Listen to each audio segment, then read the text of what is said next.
está claro. Buenos días, amigos oyentes, qué gusto saludarles. Hoy día estamos martes 28 de octubre de 2014, día muy especial. Aquí estamos en I99, en su programa Está Claro, y vamos a dar de inmediato a conocer algunos temas importantes que les vamos a contar en los próximos 60 minutos. Vamos a hablar de un tema muy importante que no se le ha dado quizá tanta connotación mediática a nivel nacional, que tiene que ver con la donación de órganos, los trasplantes, todo este desarrollo.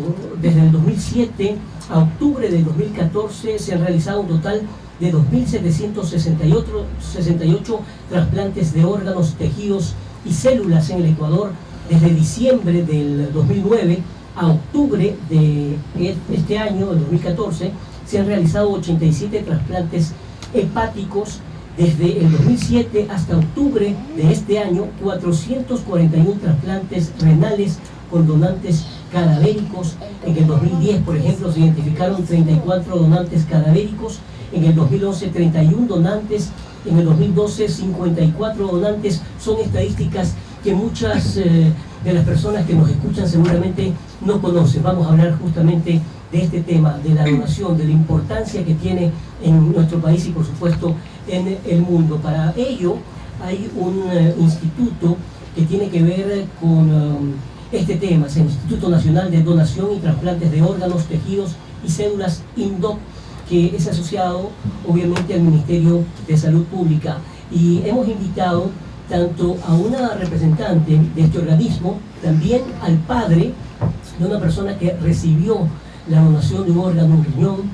Está también la madre del paciente y la persona que también recibió justamente este riñón, esta donación, que por supuesto se convirtió en un tema que es digno de destacar, y aquí está en los micrófonos de I99, en su programa Está Claro, para hablar de este tema como debe ser. Vamos a conversar con la doctora Andrea Domínguez, ella es coordinadora justamente de este instituto. Doctora, muchísimas gracias por estar aquí, bienvenida.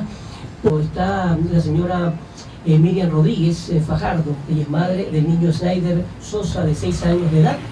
Recibió un trasplante de riñón y justamente quien donó el riñón fue su papá. Sí. Conversemos también entonces con Santiago Sosa. ¿Qué es lo que ocurrió? ¿Cómo detectaron el problema de su hijo que tiene 6 años de edad?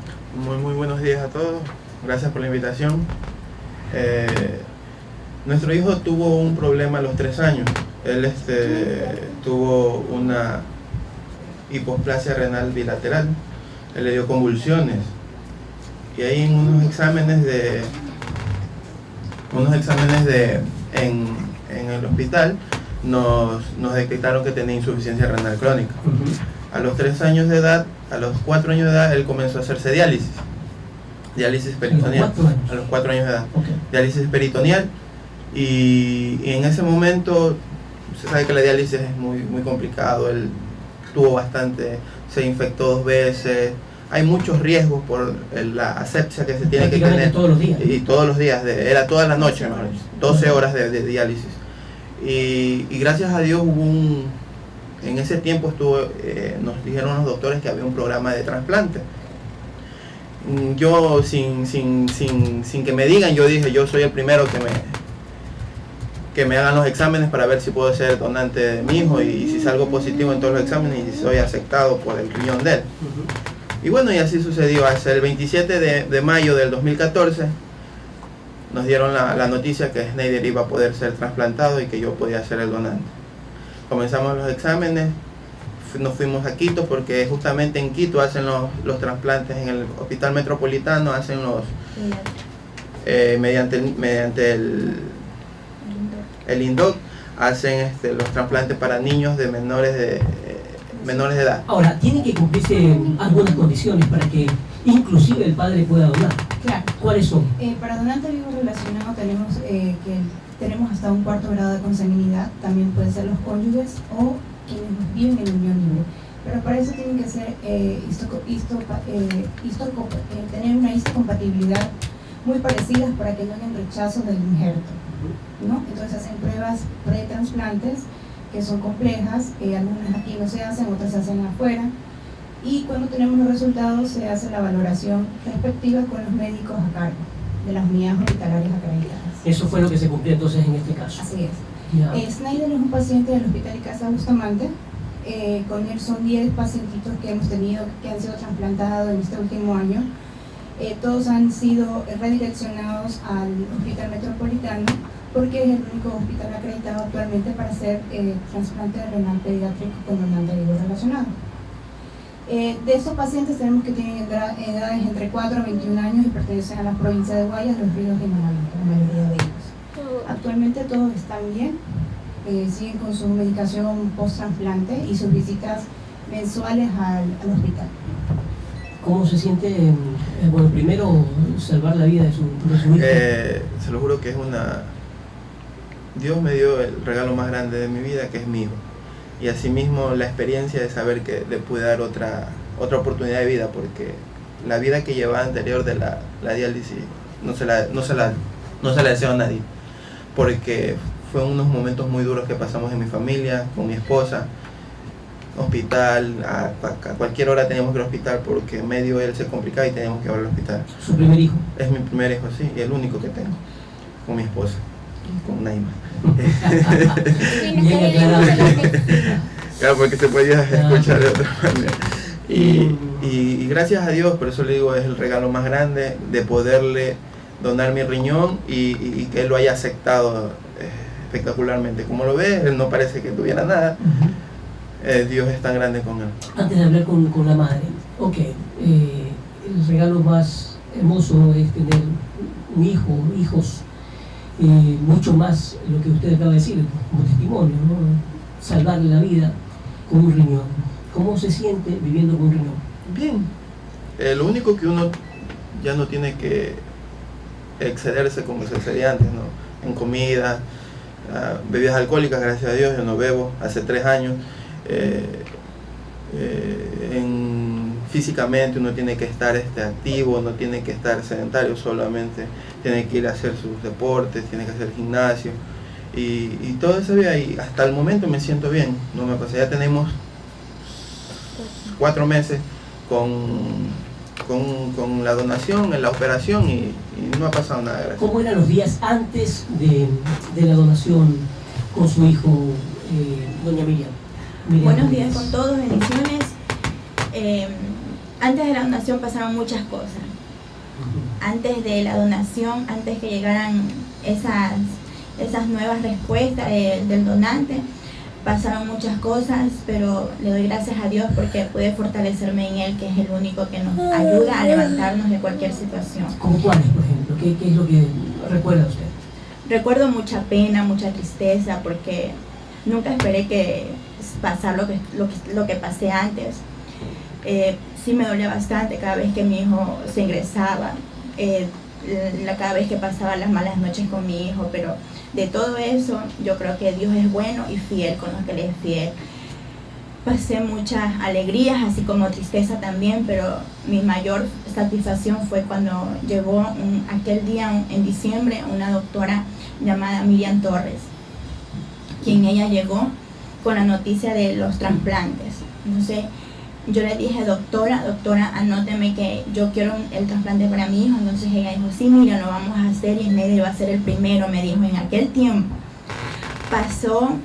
esperé mucho tiempo, pasó 1 año y medio. Le cuento una anécdota. Mi esposo le habían dado una liquidación y teníamos $1,000 guardados para el trasplante.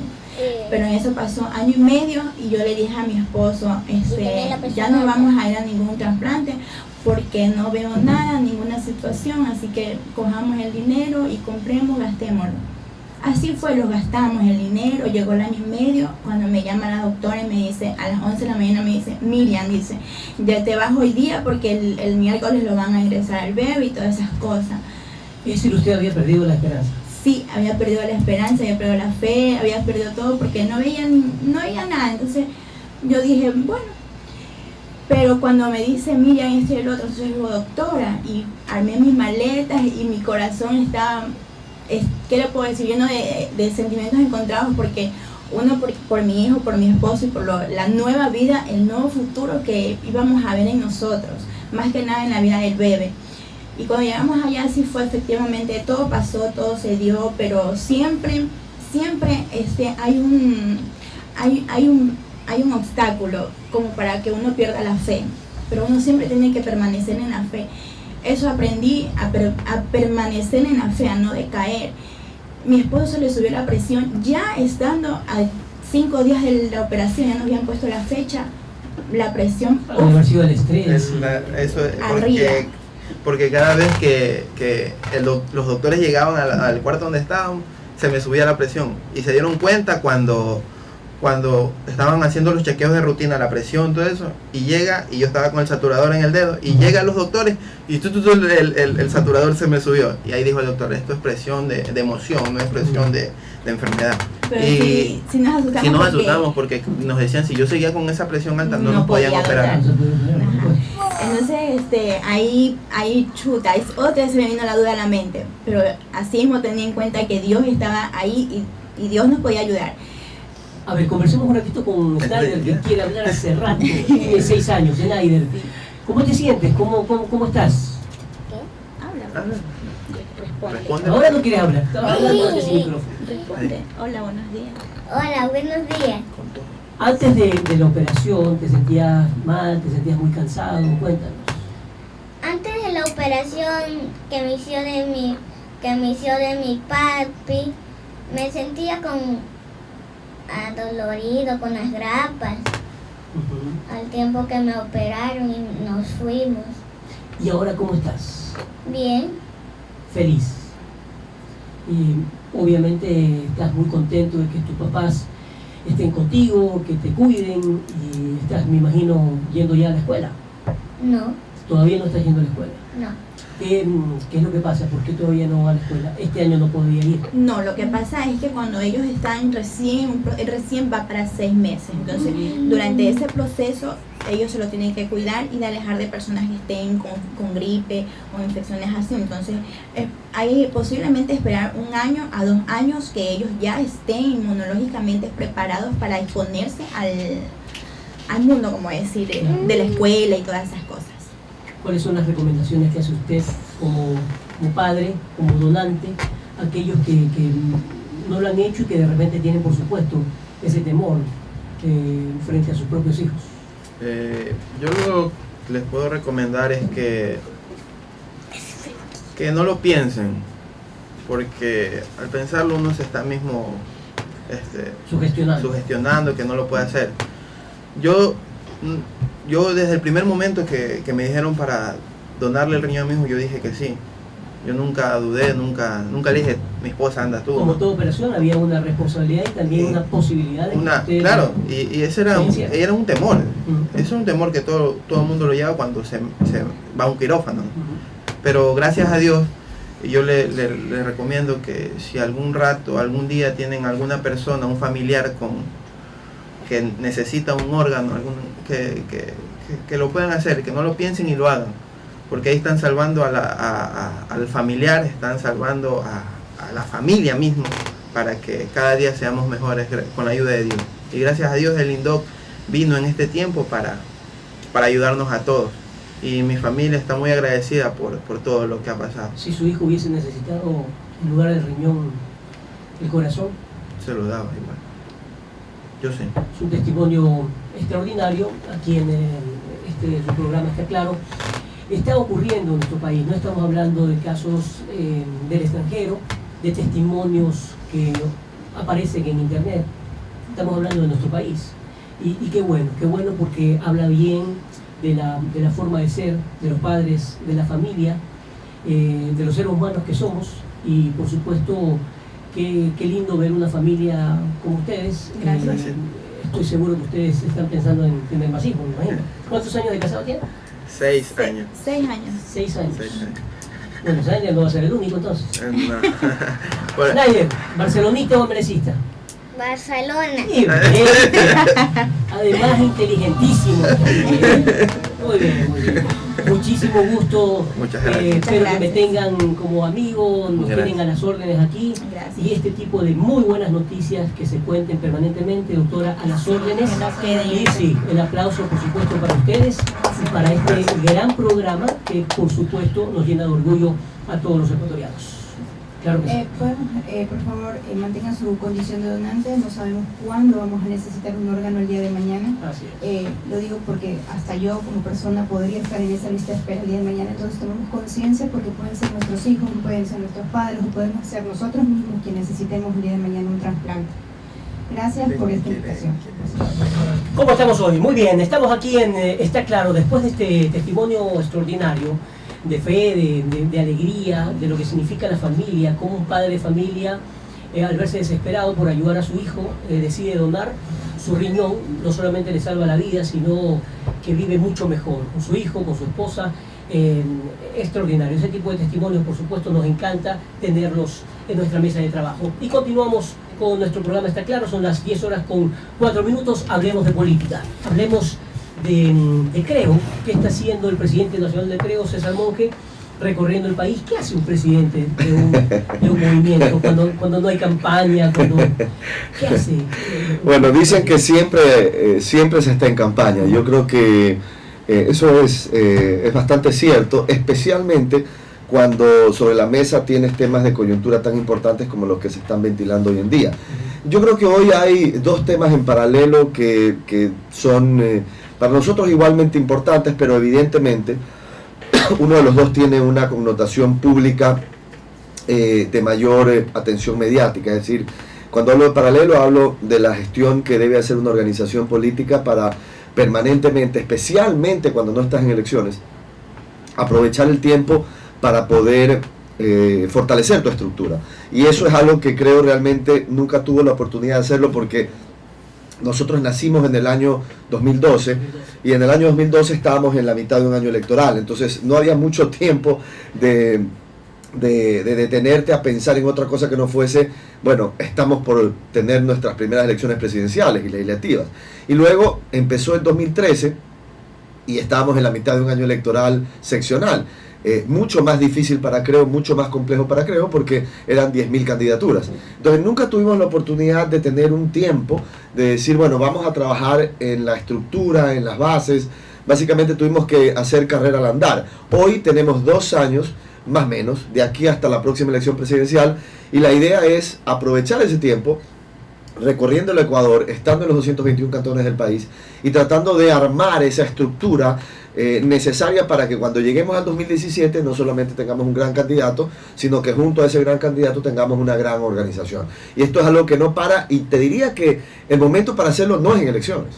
Realmente el momento para hacerlo es cuando no estás en elecciones, especialmente porque ahí es donde te diferencias de las organizaciones que no necesariamente hacen ese trabajo de hormiga cuando no estás en un periodo electoral. Justamente, cuando hablamos de política, y hablar de política, de la buena política, lo que se necesita en un país, es por supuesto complicado, porque todas las organizaciones políticas persiguen un fin. El fin es llegar al poder para representar a sus ciudadanos, etc. Hoy en día que vemos que el Partido Roldosista Ecuatoriano, el MPD, la Izquierda Democrática, el PRIAN, ruptura, han desaparecido, hay como un reinvento político. ¿Qué es lo que busca Creo? ¿Por qué llegar a participar en una nueva elección? Ustedes son la segunda fuerza de acuerdo a las elecciones anteriores. Sí. ¿Qué es lo que buscan? Mira, yo creo que lo más importante es darle alternativas a los ciudadanos ecuatorianos. Yo creo que eso es lo fundamental. Es decir, que la gente tenga opciones. Yo te digo francamente, este tema de la desaparición de movimientos políticos yo creo que no es bueno para el Ecuador. En mi criterio, las minorías tienen derecho a ser representados por minorías. Y esto, me refiero a esto en el sentido de cuántos votos tú sacas. Y déjame darte un ejemplo de un sistema democrático que generalmente es citado, ¿no? Como el escenario ideal o un mejor escenario, porque hay solamente 2 organizaciones políticas y son grandes y fuertes y permanecen en el tiempo. Me refiero a los Estados Unidos. Sin embargo, lo que mucha gente no conoce es que en los Estados Unidos también existen partidos minoritarios que no desaparecen porque tengan X o Y porcentaje de la votación, más bien tienen todo el derecho a participar si es que les da la gana. Ahora, que hayan dos organizaciones que han trabajado mejor que otras y que se han consolidado en el tiempo, eso es otra cosa. Pero a nadie se le ocurre en los Estados Unidos decir, oye, sabes que tú sacaste muy poca votación en la elección anterior, así que sabes que despáchate, ¿no? César, lo que pasa es que las condiciones del país, obviamente compararnos con Estados Unidos... No, yo sé que son escenarios diferentes. Totalmente diferentes. Pero en principio, digo, en principio, claro, desaparece al que tiene poca representatividad. pero hay Me una ley parece de una cosa. elecciones, hay un código de la democracia, hay partidos como Sí. por ejemplo el PRE, lo escuchaba el otro día hablar justamente a Adolfo Bucarán. Se terminó el PRE y comienza una nueva fuerza política, un partido, Sí. un movimiento político. Eso es una alternativa. Los movimientos como ustedes nacieron justamente Mira, por la necesidad. Eso es una y que otros no alternativa. cumplieron. Es una alternativa, El pero lo propio que... movimiento país nació justamente Sí. porque... Pero conceptualmente, Tradicional, por ¿no? principio, Sí. yo lo que no estoy de acuerdo es que una minoría sea desaparecida porque es minoría. O sea, eso no tiene sentido. Yo recuerdo perfectamente cuando Guillermo Lasso dijo que no estaba de acuerdo con las consultas populares, y ya basta de las consultas populares, que todas las ganaba él mismo. Recuerdo muchos políticos decir lo mismo. Cuando Yo se creo que la tocan... democracia, Sí, pero espérate un en ratito. democracia siempre se debe consultar. Ya, pero espérate un a la segundo. gente. La crítica de Guillermo Lasso Sí, es cuando resulta que en lugar de consultar temas importantes, como este que se debería consultar, ¿no verdad? Tú lo que haces es que terminas consultando, ¿te gustan los gallos o los toros? ¿Te gustan los toros o los casinos? es que eso ¿Te también es un gusta? tema importante. Pero, Es importante ah, para los pero un quiteños, segundo. en este momento. Pero, ok, entonces si estamos de acuerdo que eso era importante, ¿cómo es Todos- que ahora no? Es que todos los temas deben ser consultados. A ver, pero entonces mañana nos consultan si queremos seco de pollo o arroz con menestra. Pero es que ahí depende, Ah, pues, depende de la o sea, fiebre política y de los líderes Cuando se- determinar qué Mira, es realmente no, importante. dejémonos de cosas. El tema de los gallos, los toros, los casinos fueron puestos en una consulta popular para marear y adornar un tema que era álgido. Esa es la realidad. Entonces la crítica de Guillermo, y yo la comparto. O sea, si tú quieres preguntar un tema y ese es tu tema, no disfraces el cactus con pelotas de colores y nos los vendas como el árbol de Navidad, porque eso lo que hace es marear a la gente y no la enfocan en el tema fundamental.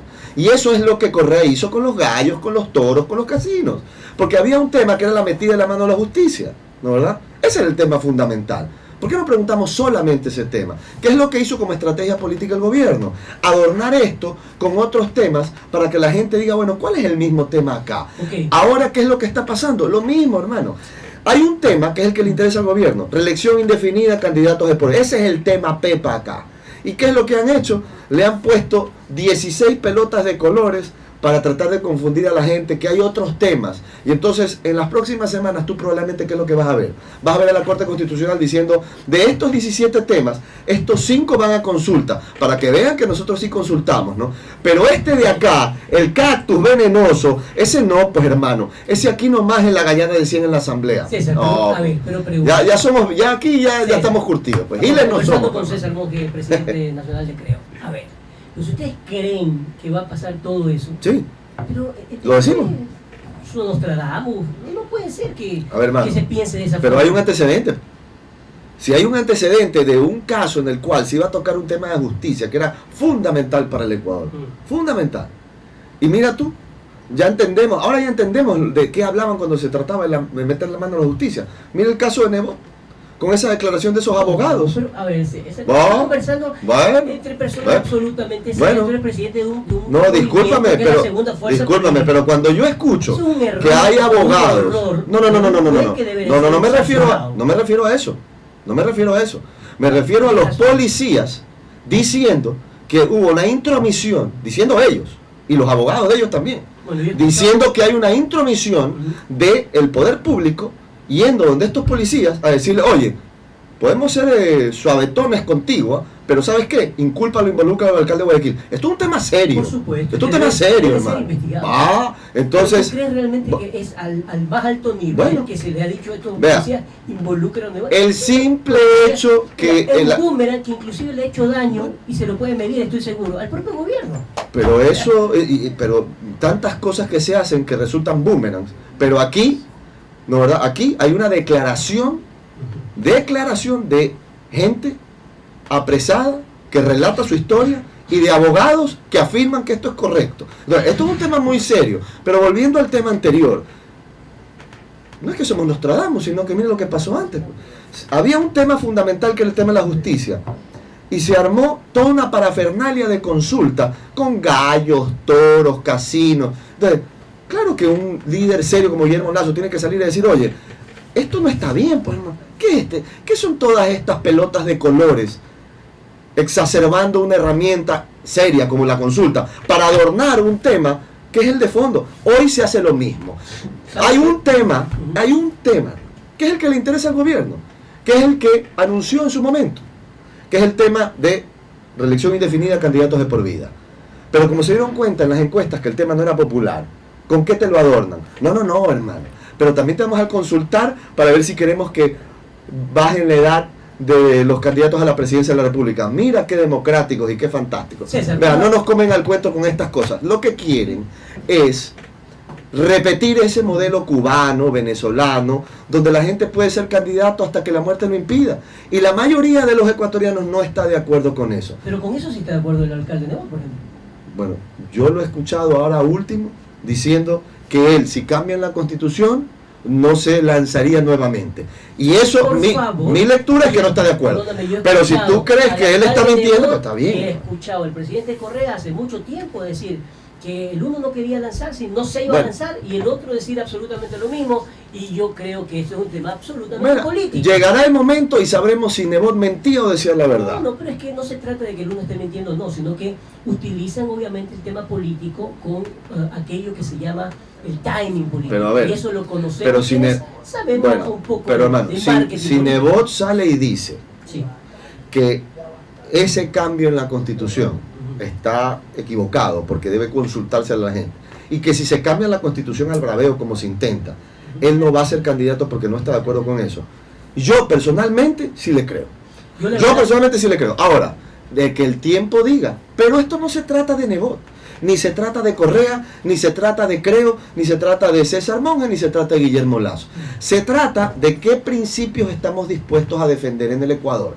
Estamos dispuestos a defender el principio de que la gente tenga la posibilidad de opinar cuando se cambien temas fundamentales que deciden la vida de los ecuatorianos. Esto se trata de los gallos y los toros. Esto se trata de establecer aquí un modelo venezolano-cubano de reelecciones indefinidas, o respetar la Constitución y seguir una democracia más parecida a la colombiana, chilena y peruana, donde a nadie se le ocurre esta barbaridad. Pues. César, tengo un par de minutos. Yo quisiera culminar esta entrevista con algo que debe ser mucho más proactivo. Es decir, la verdad de la milanesa es, en algún momento los líderes de este país, yo saludo profundamente, como el alcalde de Quito, por ejemplo, en un momento dado se sentó a conversar con el presidente, no sé quién invitó a quién, creo que los dos alzaron la mano y dijeron, bueno, es importante para Quito sentarse a conversar sobre proyectos fundamentales, como por ejemplo el bendito tráfico, que es terrible. Aquí en Guayaquil, temas de delincuencia, temas del mismo tráfico, etcétera, agua, puentes, por todo peleamos. No es posible que los líderes de este país no se puedan sentar a conversar y decir, nunca nos vamos a poner de acuerdo en tales temas, pero por lo menos nos vamos a conversar. Yo creo que se ha demostrado en más de una ocasión que cuando los municipios trabajan con los gobiernos en diferentes temas estratégicos, primero se ahorra plata y segundo nos ahorra tiempo de discutir. Totalmente de acuerdo contigo, pero el que ostenta la máxima posición en el Ecuador es quien debe dar el ejemplo y es quien debe generar un ambiente de diálogo. Y me disculparán, esta es mi opinión, quizás haya gente que no está de acuerdo con aquello, pero tenemos lo contrario. Si tú tienes un presidente que solo todos los sábados sale a decirle samba canuta a todo el mundo, ¿qué ambiente de diálogo puedes tú generar? Discúlpame. ¿Cuál es la alternativa? La alternativa es que el gobierno, este gobierno, porque tiene que hacer una buena tarea hasta el 2017, y todos deberíamos querer que le vaya bien hasta el 2017. Pues si al gobierno le va mal, nos va mal a nosotros. Si al gobierno le va bien, nos va bien a nosotros. Entonces, lo que le queda de aquí hasta el 2017, deberían reflexionar sobre la necesidad de escuchar a quienes y sentarte a dialogar con quienes discrepan contigo. Eso es necesario. El diálogo no es solamente con quienes están de acuerdo con lo que tú piensas. Eso no existe. Tú tienes que tener la habilidad de sentarte con gente que va a discrepar, que te va a decir 4 cosas bien puestas, que no te va a gustar lo que te van a decir, pero ese es el diálogo. Entonces, aquí ¿con quién se trabaja? Con los alcaldes que alzan la mano y juran vida eterna a la Revolución Ciudadana. Con los que no, es ataque permanente. Y fíjate tú, lo de Rodas en Quito, ¿no? Ya empezó la guerra, ¿no? Y veamos quién la empezó. Mira los periódicos del gobierno y saquemos conclusiones, dejémonos de cosas. La guerra ¿Va? en sentido. Pero por favor, tuviste ese artículo de una página del diario del gobierno en contra, solapadamente en contra del alcalde de Quito con el tema de los nexos con los narcotraficantes. Ahí hay un tema que por supuesto llama la atención, se debe investigar y creo que nadie debería... Pero entonces cojamos todas las fotos que se ha tomado todo el cuerpo del gobierno con gente que ha estado relacionada con actos de narcotráfico. Sobre ese tema yo creo que el alcalde de Quito fue absolutamente claro en su respuesta, en su explicación. Sí, pero siguen dando caña. Y ahí están los concejales de Alianza País haciendo guerra. Pero no debería ser, pues tú lo has dicho aquí. No. ¿Cómo se va a generar un diálogo gobierno-municipio cuando los representantes del gobierno tiran a matar? O sea, así es muy difícil, hermano. Está claro que este tema no ha terminado. Ojalá podemos volver a conversar. Me encanta poder conversar de política. Y ojalá algún día en nuestro país existan temas que se puedan discutir y que salgan cosas definitivamente claras a favor del país. Nos vamos, volvemos mañana, Dios mediante. Está claro.